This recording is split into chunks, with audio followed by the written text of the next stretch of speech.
Kalian ingat, ketika jasad ini meninggal dunia, apakah ada di antara kalian yang mau membantu saya?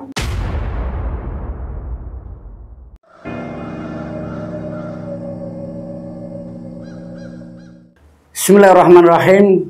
Assalamualaikum warahmatullahi wabarakatuh. Alhamdulillah, jumpa kembali bersama saya Pak Ade di channel Hikmah Misteri. Di kesempatan kali ini saya akan mencoba menceritakan kisah tentang salah satu narasumber yang seorang mantan PSK. Dia menceritakan satu kisah yang mungkin membuat saya itu merasa sangat terharu, merasakan bulu kuduk itu merinding. Ketika mantan PSK yang diceritakan oleh sahabatnya sendiri yang juga seorang PSK, yang selama hidupnya menjadi seorang wanita penghibur, tapi ketika setelah sahabatnya ini meninggal, satu hal yang tidak terduga, setelah beberapa tahun jasadnya masih utuh. Ketika jasad itu digali, apakah mungkin seorang mantan PSK, jasad yang dipindahkan di tempat pemakaman umum, jasadnya itu masih utuh? Tidak usah lama-lama, kita langsung masuk ke Hikmah Misteri. Bagaimana kelanjutan cerita dari narasumber ini? Sebut saja namanya Intan, seorang pekerja seks komersial. Dengan sahabatnya, sebut saja namanya Mawar. Yang diceritakan oleh Intan, Mawar yang bekerja sebagai wanita penghibur, yang kesehariannya tidak jauh dari hubungan dengan lelaki hidung belang. Mawar tinggal di rumahnya sendiri bersama sahabatnya, yaitu Intan. Intan diminta sama Mawar untuk menemani Mawar di rumahnya yang sudah tidak punya siapa-siapa lagi. Kehidupan Mawar sebatang kara, tidak punya bapak, tidak punya ibu, dan bahkan tidak punya suami. Dari kehidupan Intan dan Mawar yang setiap hari selalu menjelaskan apa yang dikeluhkan, apa yang dipermasalahkan dalam pekerjaannya, antara Intan dan Mawar seperti sudah tidak ada batasannya lagi. Sampai satu waktu, Mawar yang sudah hampir tahunan bekerja sebagai wanita penghibur, Mawar mengungkapkan ke Intan kalau Mawar ini ingin tobat. Sampai Intan pun terkejut waktu itu. Kamu mau tobat, Mawar? Yang benar saja. Kamu sadar enggak, Mawar? Tanya Intan. Ya saya sadar, Intan. Saya sadar betul. Saya merasakan kalau pekerjaan saya itu hina. Saya merasakan betul bagaimana hidup saya sudah tidak punya arti lagi. Dan saya meyakini bahwa hidupku sudah pasti bukan dari kebaikan. Itu langsung dikatakan oleh Mawar yang didengar oleh Intan. Dan semenjak saat itu, perilaku Mawar berubah secara drastis. Setiap selesainya Mawar dengan pekerjaannya, di keesokan harinya, Mawar tidak langsung pulang ke rumah bersama Intan, menghampiri orang-orang yang membutuhkan bantuan dari para ibu-ibu tua, para janda, dan juga anak-anak yatim. Dia mengakui sendiri, saya hina. Uang yang saya dapatkan, saya tidak tahu pasti antara halal atau haram. Tapi saya berniat, semoga jalan saya menuju tobat ini dimudahkan. Saya kepingin berbagi. Dan itu pun dilakukan Mawar. Setiap hari, setiap pulang kerjanya. Sampai satu waktu orang atau warga sekitar di tempat tinggal Mawar mengetahui kelakuannya Mawar. Banyak orang-orang mengatakan, jangan terima uang dari Mawar. Dia itu seorang PSK. Uangnya itu uang haram. Ntar kalian kena azabnya.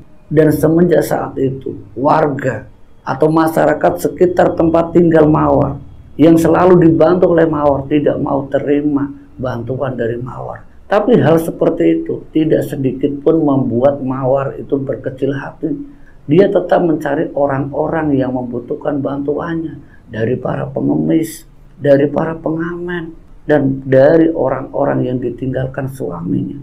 Tanpa pamrih, Mawar membantu dengan jiwa sosial yang tinggi. Ini semenjak Mawar itu punya niat untuk kembali ke jalan yang benar, yaitu tobat. Dan waktu itu Intan yang begitu kaget ketika pertama kali melihat Mawar memakai mukena sembari menangis dalam keadaan sujud. Sampai Intan pun membangunkan Mawar. Mawar, kamu kenapa? Mawar, kamu kenapa? Dijawab oleh Mawar dengan keadaan masih memakai mukena. Saya merasa menjadi makhluk paling hina, Intan. Saya sudah tidak ingin hidup, tapi saya juga tidak sanggup untuk mati dalam keadaan yang masih hina. Saya berharap kematianku dalam keadaan yang terbaik. Tapi bagaimana caranya saya tidak tahu, Intan. Kamu tahu sendiri kan, warga-warga sekitar sudah tidak mau menerima bantuan saya. Setiap saya mau berbuat kebaikan, orang-orang melarangku. Ini salah satu yang disaksikan Intan ketika pertama kali Mawar itu melakukan sholat yang menggunakan mukena dengan keadaan sujud, dia menangis dirinya. Itu pertama kali. Dan saat itu pun sangat tidak dipercaya oleh Intan.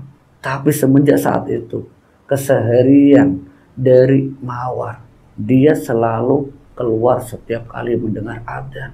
Dia melakukan sholat di rumahnya sendiri. Karena bagi Mawar, kalau dia melakukan sholat di muka umum, dia pasti akan dikucilkan.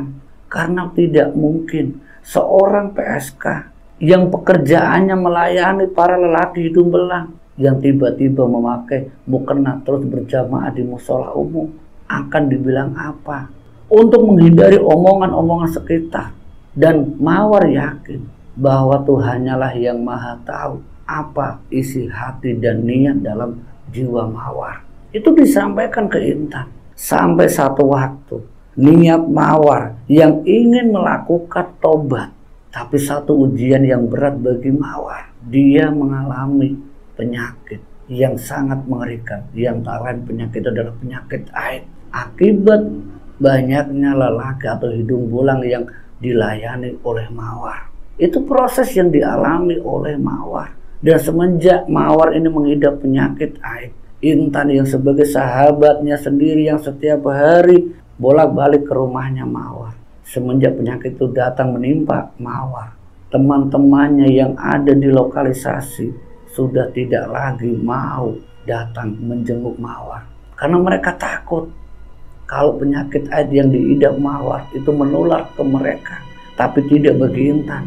Intan sebagai sahabatnya, sebagai orang yang dibantu hidup selama beberapa tahun tinggal di rumah Mawar, merasa hutang budi. Intan masih bekerja sebagai seorang PSK. Dan dampak yang dialami oleh Intan akibat dekat dengan Mawar, Intan pun sempat dikucilkan di tempat lokalisasi. Dan ini sangat jelas membuat Intan dan Mawar tidak ada pendapatan sama sekali. Karena hanya satu-satunya pekerjaan yaitu sebagai seorang PSK. Dan semenjak saat itu, Intan dan juga Mawar memutuskan untuk berhenti menjadi seorang PSK. Semenjak Mawar mengidap penyakit AIDS, kabar menyeruak ke seluruh warga sekitar. Bukan hanya di tempat lingkungan kerjanya saja. Intan yang merasakan bagaimana para warga yang datang ke rumahnya. Intan yang merasakan bagaimana perilaku warga ketika mengetahui sahabatnya yaitu Mawar yang mengidap penyakit AIDS. Para warga tidak ada yang mau mendekati bahkan menjenguk Mawar. Mawar harus merasakan bagaimana hidup diasingkan, hidup dikucilkan dengan dalam keadaan penyakit AIDS yang diidap oleh Mawar. Setiap hari tubuhnya semakin terlihat kurus. Tapi ini tidak menyurutkan niat Mawar untuk melakukan tobat. Dia tidak tahu bagaimana cara bertobat, tapi dia hanya meyakini dan hanya percaya pada Tuhannya. Semoga tobatku diterima. Hanya itu yang dilakukan oleh Mawar, yang disaksikan langsung oleh Intan. Setiap dia mendengar adzan, dia lakukan sholat. Dan waktu itu Intan belum sama sekali mau melakukan sholat seperti apa yang dilakukan oleh sahabatnya yaitu Mawar. Sampai beberapa minggu Mawar mengidap penyakit AIDS. Mawar harus mengembuskan nafas terakhir. Dan saat wafat sahabatnya yaitu Mawar, orang-orang justru malah berbahagia dengan meninggalnya sahabatnya Intan itu Mawar. Bahagia karena sudah tidak lagi ada orang yang di sekitar mereka yang mengidap penyakit AIDS. Dan saat wafatnya, tidak ada satupun warga yang mau memandikan jenazah Mawar. Bahkan memandikan saja tidak ada. Sampai Intan itu hanya bisa menangis, tolong bantu saya ini untuk mengurus sahabat saya.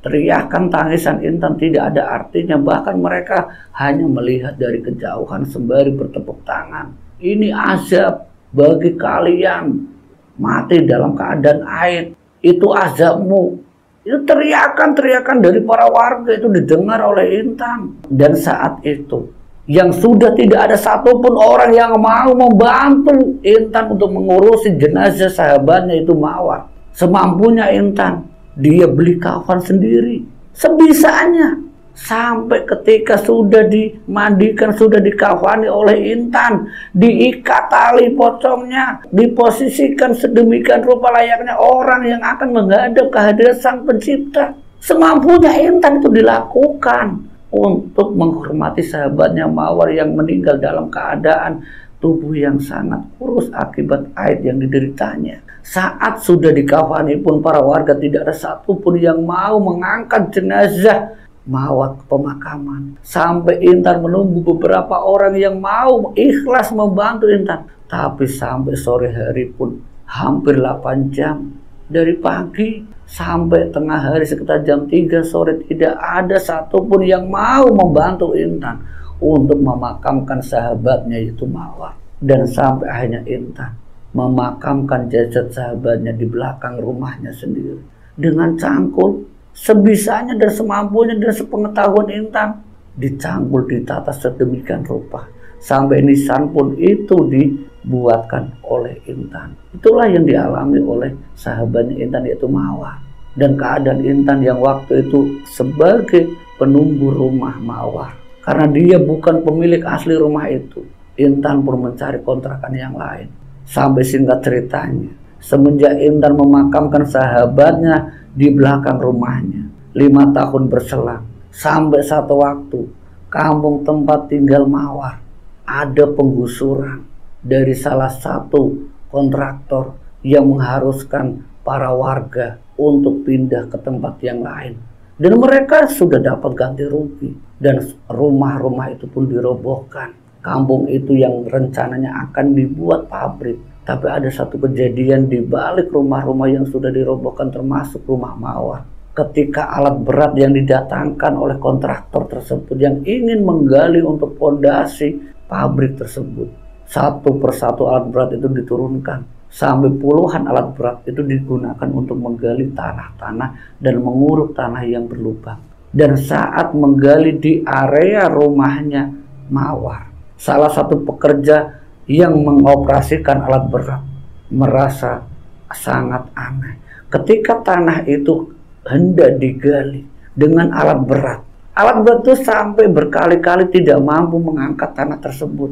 Sampai para pekerja pun keheran-heranan. Dengan alat berat yang lain mencoba mengganti, tetap saja tanah itu tidak bisa untuk diambil tanahnya, tidak bisa dikeruk. Dan saat beberapa hari tanah itu merasa ada yang aneh, kabar itu didengar oleh Intan yang kebetulan tidak jauh dari kontrakannya Intan, bahwa kabar tentang salah satu tanah yang tidak bisa digali. Intan teringat bahwa di situ ada makam sahabatnya itu Mawar. Dan saat itu Intan datang menemui salah satu pekerja yang mengoperasikan alat berat tersebut, menjelaskan kalau di sini ada makam sahabatku yaitu Mawar. Tolong jangan kalian paksa dengan alat berat ini karena di sini ada makam. Tapi di sini tidak ada nisannya, Mbak, kata para pekerja. Tapi saya sendiri yang memakamkan dan saya sendiri yang menggali tanah ini. Kalau ini ada jasad sahabatku, saya mohon tolong jangan gunakan alat berat ini. Apakah benar, Mbak? Tanya para pekerja. Demi apapun saya yakin ini ada makam jasad teman saya, sahabat saya yang namanya Mawar. Dan kabar itu pun sempat menggemparkan warga sekitar yang tidak kena gusuran, bahwa apa yang dikatakan Intan itu dibenarkan oleh para warga. Sampai para pekerja itu pun keheran, kenapa tanah itu tidak bisa digali. Dan saat itu Intan meminta para pekerjanya, dan saat itu Intan meminta para pekerja yang mengoperasikan alat berat untuk jangan menggunakan alat berat, tapi gunakanlah dengan cangkul. Dan saat para pekerja yang ingin menggali tanah tersebut yang mengikuti saran dari Intan menggunakan cangkul, tanah itu sangat mudah digali oleh para pekerja dengan alat sederhana itu cangkul. Tanah itu sangat gembul dan sangat mudah untuk digali. Tapi yang menjadi keheran-heran para pekerja saat itu, kenapa tanah selunak ini, segembul ini tidak bisa diangkat dengan alat berat? Ada apa? Dan saat para pekerja yang terus menggali, saat itu mereka begitu kaget ketika aroma wewangian mulai tercium dari sebagian tanah yang sudah tergali. Mereka pun sempat bertanya-tanya, bau apa ini? Bau apa ini? Wangi sekali ini, bau apa? Dan saat wangi-wangian itu dihirup para penggali tanah tersebut, dan saat itu galian cangkulnya semakin dalam, para pekerja melihat ada selembaran kain kafan. Dan saat digali terus-menerus dengan perlahan-lahan, dari bagian kaki sampai ujung kepala, semuanya masih tertata rapi. Dan kain kafan itu pun sama sekali tidak ada satupun yang robek, hanya warnanya yang sudah pudar. Mungkin karena efek tanah. Tapi satu hal yang tidak masuk di akal, jasad ini seorang mantan PSK yang meninggalnya pun mengidap penyakit AIDS. Para warga yang menyaksikan jasad yang masih utuh keheran-heranan. Bagaimana mungkin? Intan waktu itu bilang sama para warga termasuk para pekerja, kalian semua dengar, lihat sahabatku, ketika alat berat tidak mampu menggali, tapi dengan cangkul jasad ini bisa terlihat. Dengarkan kalian semua apa yang akan saya katakan. Saya yang menjadi saksi hidup dia ketika dia ingin melakukan tobatnya. Setiap hari dia menghinakan dirinya di hadapan Tuhannya. Apakah kalian tahu? Tidak. Dia yang ingin melakukan sholat berjamaah, dia tidak sanggup karena dia sadar diri. Dia pasti akan dihinakan oleh kalian semua. Kalian ingat, ketika jasad ini meninggal dunia, apakah ada di antara kalian yang mau membantu saya sebatas memandikan, mengkafani, dan memakamkan hanya untuk menggali saja? Kalian tidak ada yang mau. Dan sekarang kalian lihat apa yang dulu saya lakukan dengan galian cangkul saya, dengan tangan saya ini. Jasad sahabatku, kain kafannya masih utuh. Dan saat itu para warga hanya bisa menunduk malu dengan penyesalan. Ramai-ramai para warga ini turun mengangkat jenazah tersebut dengan menyesali perbuatannya dan mengungkapkan minta maaf sama Intan. Jangan kalian minta maaf padaku, minta maaflah pada yang esa, Tuhan kalian, dan contohlah dia. Jangan kalian lihat dari sisi luarnya, tapi dia sahabatku yang kalian anggap sangat hina. Tapi kalian sendiri saksikan bagaimana jasad yang baunya semerbak wanginya dengan keadaan jasad yang masih utuh. Dan saat itu para warga mengangkat tubuh atau jasad yang masih utuh kain kafannya secara beramai-ramai, dibawa dengan keranda dan dimakamkan. Dan semenjak saat itu bau wangi yang selalu menghiasi area pemakaman umum seakan-akan menjadi cerminan bagi para warga bahwa di balik kematian orang yang dalam keadaan terburuk pun belum tentu dia yang paling buruk. Inilah yang diceritakan Intan. Dan ketika saya sendiri menceritakan di endingnya, saya tidak bisa membayangkan bagaimana ketika Intan itu menceritakan sahabatnya. Allahu Akbar, Allah Maha Besar. Semoga ini menjadi pelajaran untuk kita semuanya, bahwa jangan melihat sisi orang itu hanya dari covernya, hanya dari luarnya. Karena segala sesuatu itu hanya hati. Yang Maha tahu hanyalah Allah Subhanahu wa Ta'ala. Semoga dari cerita Mbak Intan ini kita bisa ambil hikmah dan pelajarannya. Saya Pak Ade dari channel Hikmah Misteri. Terima kasih untuk dukungan dan support kalian. Bila mana Pak Ade ini kurang berkenan dalam bercerita, silahkan kalian bisa kirim komentar di kolom komen Hikmah Misteri. Saya tunggu komen-komen kalian untuk dukungan dan support saya yang menjadi host atau menjadi narator di channel Hikmah Misteri. Akhir kata dari saya, wassalamualaikum warahmatullahi wabarakatuh.